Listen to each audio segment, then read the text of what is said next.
Débarqué de Grenoble cet été, le troisième ligne bordelais découvre petit à petit le top 14 sous ses nouvelles couleurs. Après s'être fait remarquer cet été lors du championnat du monde du vin, lors duquel il a porté les Bleuets vers la victoire finale en tant que capitaine, il éclabousse maintenant le championnat de son talent. Vendredi soir, il a inscrit son premier essai avec l'UBB, au terme d'une course en bord de ligne à la façon d'un ailier. Sa mobilité est surprenante pour un troisième ligne, et est une arme de plus dans l'impressionnant arsenal des Girondins. L'UBB va passer de bonnes fêtes. Affichant une équipe de rêve à l'entame du championnat, l'UBB avait pourtant eu du mal à se mettre en route. Lors des 7 premiers matchs, les Girondins s'étaient inclinés à 4 reprises. Mais depuis quelques semaines, qui coïncident avec le retour des mondialistes, les hommes de Yannick Bru ont enclenché la marche en avant. Vendredi soir, ils ont enchaîné une 5e victoire consécutive, entre top 14 et Coupe d'Europe.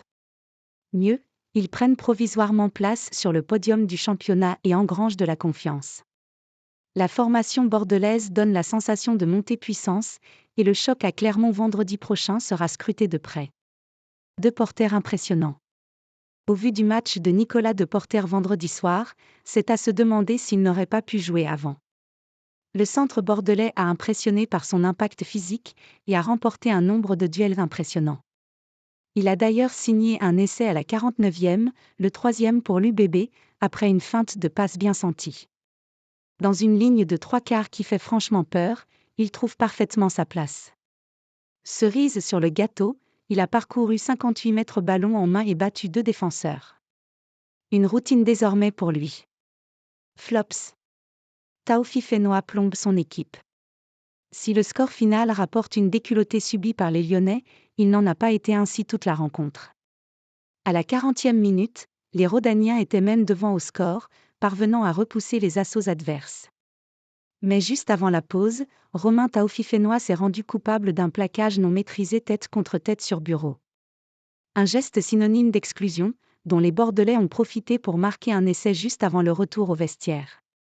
En seconde mi-temps, le Loup n'a pas été en capacité de rivaliser avec son adversaire, et est reparti avec une valise qui n'aurait peut-être pas été aussi lourde si l'expérimentée seconde ligne était restée sur la pelouse. La conquête girondine, point noir de la soirée. Et oui, il fallait bien dénicher une coquille dans cette soirée presque parfaite pour les pensionnaires de Chabandelma. Et elle est toute trouvée. Archi-dominant dans tous les secteurs de jeu, les coéquipiers de Jalibert ont laissé échapper 5 ballons en touche. Lancé pas droit, mauvaise combinaison, contre Lyonnais, les raisons ont été diverses et variées, et n'ont pas eu de conséquences. Mais dans un match de plus haut niveau, il faudra resserrer la vis pour ne pas gâcher de quart, touche. Rugby, revivez l'année 2023 en photo accédez au diaporama, 10. Le Loup fait grise mine.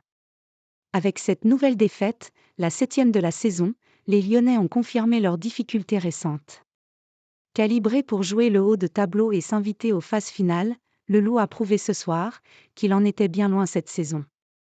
Les cadres alignés sur la pelouse ont été en faillite, à l'image de Taofi Fenois mais aussi d'un Baptiste Couillou trop passif. Une faillite des leaders qui coûte cher, et qui inquiète pour la suite. Grâce à son succès bonifié, Perpignan est revenu à 3 points des Rhodaniens. Et Montpellier n'affichera peut-être pas son niveau actuel toute la saison. La rencontre samedi prochain face au MHR pourrait bien être abordée avec la peur au ventre par les Rouges et Noirs.